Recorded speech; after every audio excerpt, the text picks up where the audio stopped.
여주시 어느 작은 골목시내 작은 순두부찌개를 운영하고 있는 수영이라고 해요. 남자 알바생을 구했는데 키도 크고 얼굴도 반반했어요. 어느 날 내가 테이블을 닦고 있는데 알바생이 내 뒤에서 자기가 한다고 해서 제가 뒤돌아본 순간 내 손이 알바생의 물건에 스쳐간 거예요. 나도 모르게 몸이 오싹했어요. 한순간의 느낌이 내 남편 물건보다 크다는 느낌이 왔어요. 온몸에 전율이 왔어요. 결혼한 지 30년 다 되어 가는데 총각한테 이런 감정을 느끼게 될 줄은 몰랐어요. 여러분이 궁금해한 판도라를 지금부터 열어보겠습니다. 아침 공기가 유난히 차가웠다. 여주에서 순두찌개를 운영하고 있는 시은 1살 김수영이라고 해요. 아침 공기가 유난히 차가웠다. 식당 문을 열자마자 스테인리스 냄비가 맞은편 조리대에서 은빛을 반짝였다. 기름때가 묻은 벽과 오래된 냉장고 소음이 하루의 시작을 알렸다. 오늘도 버텨야지.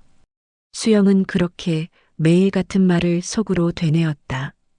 국물이 끓는 소리는 마치 자신을 다독이는 듯 했지만 그 온기는 어느새 습관처럼 식어 있었다. 남편은 새벽에 나가 아직 돌아오지 않았고 가게엔 그녀 혼자뿐이었다. 20년 넘게 국물을 끓였지만 정작 그녀의 마음은 늘 텅 비어 있었다. 손님들은 늘 왔다가 사라졌고 웃음도 말도 온기도 잠깐 머물다 떠났다. 그날 한 통의 전화가 왔다. 사장님, 혹시 알바 구하시나요? 낮은 남자의 목소리였다. 피곤하지만 예의 바른 어조, 어딘가 낯설게 따뜻했다. 응. 오후에 잠깐 들러봐요. 그렇게 세진이 가게로 오던 날, 수영은 이상하게도 마음이 조용히 뛰었다. 문이 열리고 검은 모자를 눌러 쓴 젊은 남자가 고개를 숙였다. 안녕하세요. 세진이라고 합니다. 수영은 젓가락을 내려놓았다. 그래요. 일은 힘든데 괜찮겠어요? 힘든 건 상관없어요. 대신 진심으로 배우겠습니다. 그 말 한마디가 가게 안의 공기를 달궜다. 처음 며칠간 세진은 말수가 적었다. 하지만 묵묵히 빠르게 일을 익혔다. 손님이 남긴 그릇을 정리하며 이 국물 진짜 맛있어요라고 말할 때마다 수영의 마음 어딘가가 묘하게 흔들렸다. 맛이야, 오래 하다 보니 그냥 손이 알아서 하는 거지. 그래도 사장님 손맛이네요. 그 말에 수영은 괜히 등을 돌려 끓는 냄비 속을 오래 들여다보았다. 밤이 깊고 손님이 끊긴 뒤 나는 홀에 테이블을 닦고 있었다.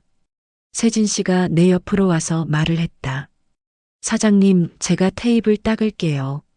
아니야, 됐어. 내가 할게. 세진 씨가 행주를 힘껏 뺏어갔다. 그 순간에 내 손이 힘에 딸려 세진 씨의 물건에 만지게 되었다. 나도 모르게 온몸이 움찔했다. 느껴보지 못한 무언가 세진 씨의 물건은 굉장히 컸다. 내 얼굴이 빨개지면서 고개를 돌렸다. 그리고 두 사람은 설거지를 마치며 잠시 마주 앉았다. 사장님, 하루 종일 혼자 하시면 힘드시죠? 힘든 건 이제 그냥 일상이야. 사람도 일도 오래되면 다 무뎌져. 그래도요, 그런 게 대단하신 것 같아요. 수영은 처음으로 눈을 마주쳤다. 세진의 눈빛은 계산도 동정도 없었다. 그저 진심이었다. 그날 이후 수영은 이상하게 아침이 기다려졌다. 냄비를 불 위에 올릴 때마다 마음속에서도 무언가가 다시 끓기 시작했다. 그리고 그 끓는 소리 속에서 오랫동안 잊고 살았던 따뜻함이 아주 조금 돌아오고 있었다. 초겨울 바람이 불기 시작했다. 가게 문틈으로 찬바람이 스며들었고 수영은 양손으로 국자 손잡이를 꼭 쥐었다. 세진 씨, 오늘은 좀 춥죠? 네. 근데 사장님 가게는 이상하게 따뜻해요. 그래요? 난 맨날 추운데. 그건 마음이 바쁘셔서 그래요. 마음이 바쁠 땐 몸이 추워지거든요. 수영은 잠시 그 말을 곱씹었다. 세진은 참 이상한 사람이었다. 어른에게 굽실대지도 않고 젊은 사람들처럼 가볍게 말하지도 않았다. 그냥 있는 그대로의 마음으로 말하는 사람이었다. 손님이 끊긴 오후, 수영은 세진에게 새 메뉴를 같이 만들자고 제안했다. 이 국물에 들깨 좀 넣어볼까? 좋아요. 요즘은 그런 집 잘 없어요. 대신 향이 세니까 조금만 넣죠. 그래요, 해봐요. 세진이 조심스럽게 들깨가루를 풀었다. 국물이 부드럽게 끓어오르며 식당 안에 고소한 냄새가 퍼졌다. 사장님, 이거 좀 따뜻한 맛이 나요. 따뜻한 맛? 네, 사람 손이 오래 닿은 맛. 그런 거요. 수영은 웃었다. 그게 무슨 맛이야? 글쎄요. 근데 그런 맛이 나요. 두 사람은 그 말을 끝으로 잠시 말이 없었다. 대신 국물이 끓는 소리만 천천히 흐르고 있었다. 밤 손님이 모두 돌아간 뒤 수영은 의자에 앉아 멍하니 창문 밖을 바라봤다. 세진이 물었다. 사장님은 쉬는 날 뭐 하세요?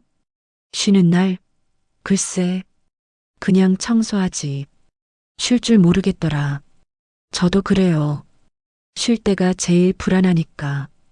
두 사람의 시선이 잠시 마주쳤다. 그 눈빛 속에는 이상한 닮음이 있었다. 서로 다른 세대였지만 어쩌면 같은 외로움을 짊어진 사람들이었다. 세진 씨, 네 사장님. 퇴근 후 할 일 없으면 저랑 가볍게 가게에서 술이나 해요. 사장님 안 피곤하시겠어요? 난 괜찮아요.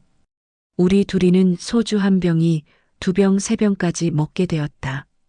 세진 씨, 네 사장님. 세진 씨 둘이만 있을 때는 누나라고 불러요. 네 누나. 둘이 술 기운에 먼 얘기를 못하겠어요. 세진 씨는 여자친구 있어요. 누나 전 솔로예요. 두 번 연애를 실패하고 아직까지 솔로예요. 나는 물어봤다. 여자친구 만나는 시간이 없었나?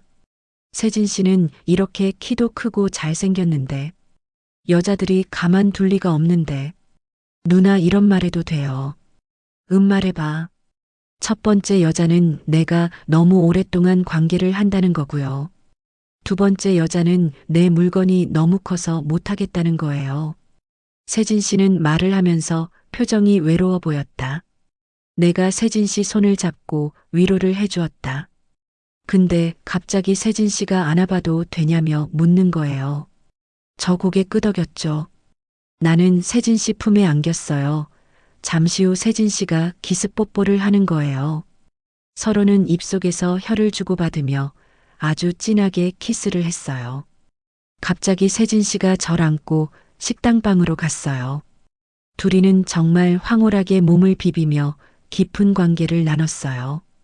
나는 오르가즘을 느끼게 되었어요. 현재 내 나이에도 내가 이런 느낌을 받아볼 수 있다는 게 감사했어요. 누워있는 상태로 서로가 안았다. 서로가 맨살이라 세진 씨 물건이 내 물건에 닿을 때 세진 씨 물건이 커서 느낌이 좋았다. 다음 날 세진은 아침 일찍 와서 가게 앞 눈을 쓸고 있었다. 세진 씨, 그거 내가 할 일인데. 괜찮아요. 이 시간 누나는 커피 마셔야죠. 내가 언제 커피를? 오늘부터요. 그 말에 수영은 괜히 웃음이 났다. 오랜만에 웃는 얼굴이었다. 그리고 그 웃음 속엔 아주 미세하게 따뜻한 변화의 온도가 스며들고 있었다. 그날 저녁 손님이 빠져나간 식당에서 수영은 세진의 손등에 작은 상처가 난 것을 발견했다. 이거 칼에 베었네. 피났잖아. 괜찮아요, 누나. 괜찮긴 뭘 괜찮아. 잠깐 이리 와봐. 수영은 서랍에서 약을 꺼내와 조심스럽게 바르며 말했다. 다음부턴 장갑 끼고 해요. 세진은 고개를 숙였다. 누가 이렇게 챙겨주는 거 오랜만이라서요. 그 말 한마디에 수영의 손끝이 잠시 멈췄다. 그리고 그 순간 서로의 마음속에서 아주 조용한 불빛이 켜졌다. 이름도 이유도 없는 따뜻함이었다. 늦은 밤 눈발이 다시 흩날렸다. 식당 문을 닫고 돌아가는 길, 세진은 마당가에 세워둔 의자를 뒤집으며 말했다. 오늘은 손님이 많았네요. 그래도 덕분에 잘 버텼어. 누나 덕분이죠. 음식이 따뜻하니까. 수영은 그 말에 웃었지만 그 웃음 끝에는 오래된 피로가 스며 있었다. 세진은 잠시 망설이다가 물었다. 누나, 요즘 잠은 잘 주무세요?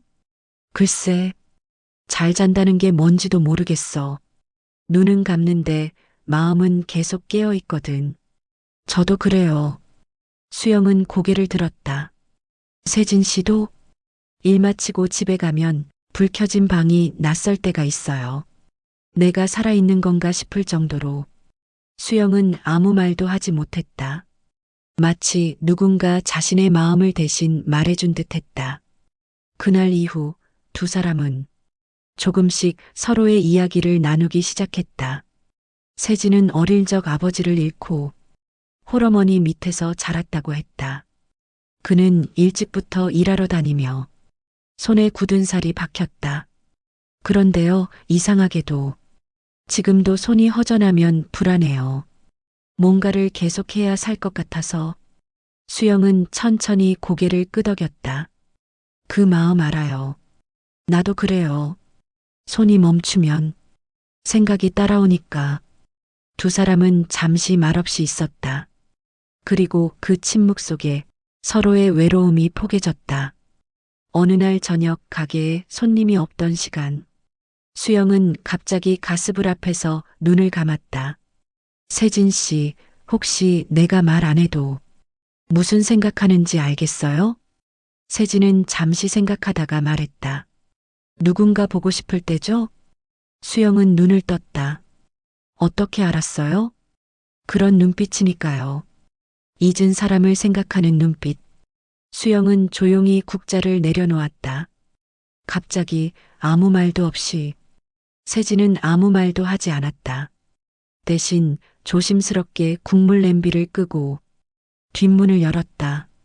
차가운 공기가 들어왔다. 숨 좀 쉬어요, 누나. 그 한마디에 수영의 눈가가 흔들렸다. 그렇게 한동안 그리고 두 사람은 서로의 눈을 마주쳤다. 이제는 내가 세진 씨 입술에 입맞춤했다. 둘이는 진한 키스를 하고 서로의 몸을 섞이며 느낌을 주고받았다. 나는 오늘도 오르가즘을 느끼며 세진 씨의 물건을 다시 실감하게 되었다. 우리는 관계가 끝나고 창밖을 내다봤다.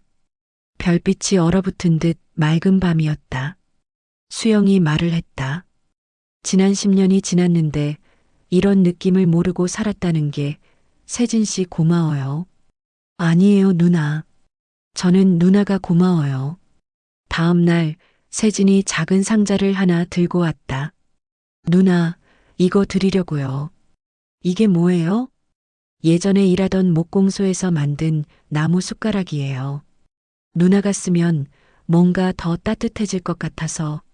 수영은 그 숟가락을 손에 쥐었다. 매끈한 나무의 감촉이 손끝을 감싸며 오래된 시간의 온기가 전해지는 듯했다. 고마워요, 세진 씨. 그날 밤 수영은 숟가락을 식탁 위에 올려두었다. 아무 말도 하지 않았지만 마음속에서는 오래된 문 하나가 조용히 열리고 있었다. 그 문 뒤에는 다시 살아보고 싶은 마음, 다시 웃고 싶은 자신이 있었다. 그리고 문득 깨달았다. 나도 아직 누군가를 따뜻하게 할 수 있구나. 봄비가 내리던 날이었다. 가게 문을 닫을 무렵 세진은 젖은 어깨로 들어왔다. 손에 잡힌 비닐봉투 속엔 김밥 한 줄과 작은 우산 하나. 누나 저녁 아직 안 드셨죠? 수영은 웃으며 고개를 저었다. 괜찮아. 난 이런 비 오는 날엔 그냥 국물 한 숟갈이면 돼. 그럼 같이 먹어요. 두 사람은 조용히 국밥 그릇을 나란히 놓고 앉았다. 빗소리가 유리창에 부딪히며 세상의 소음을 다 지워주는 듯했다. 이상하죠, 세진 씨. 뭐가요? 예전엔 혼자 밥 먹는 게 익숙했는데 요즘은 누가 옆에 있으면 더 맛있어요. 세진은 조용히 웃었다. 그럼 앞으로도 제가 옆에 있을게요. 그 순간 수영의 젓가락이 잠시 멈췄다. 한동안 말이 없었다. 그리고 그녀는 아주 조용히 젓가락을 내려놓았다. 세진 씨, 그런 말 아무 때나 하면 안 돼요. 세진은 고개를 숙였다. 죄송해요.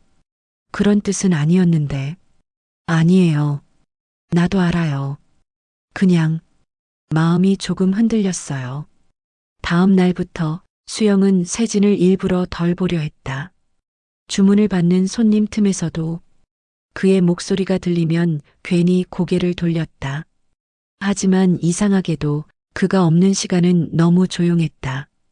밤에 국물을 끓이다가 문득 국자 위에 비친 자기 얼굴을 보았다. 나 왜 이러지? 며칠 후 세진이 조용히 물었다.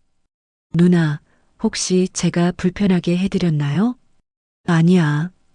그냥 내가 문제야. 괜히 마음이 복잡해서. 세진은 잠시 망설이다가 조용히 말했다. 저도 그래요. 누나가 웃으면 좋고 힘들어 보이면 괜히 가슴이 답답해요. 이런 게 뭔지 모르겠어요. 수영은 숨을 들이마셨다. 그건 그냥 사람 마음이야. 서로 좋은 마음 갖는 거, 그건 나쁜 일 아니야. 그럼 계속 이렇게 지내면 안 될까요? 수영은 고개를 천천히 저었다. 세진 씨는 젊어요. 아직 길이 많잖아요. 나한테 머무르면 안 돼요. 그날 밤 두 사람은 처음으로 말을 잃었다. 하지만 마음은 더 가까워졌다.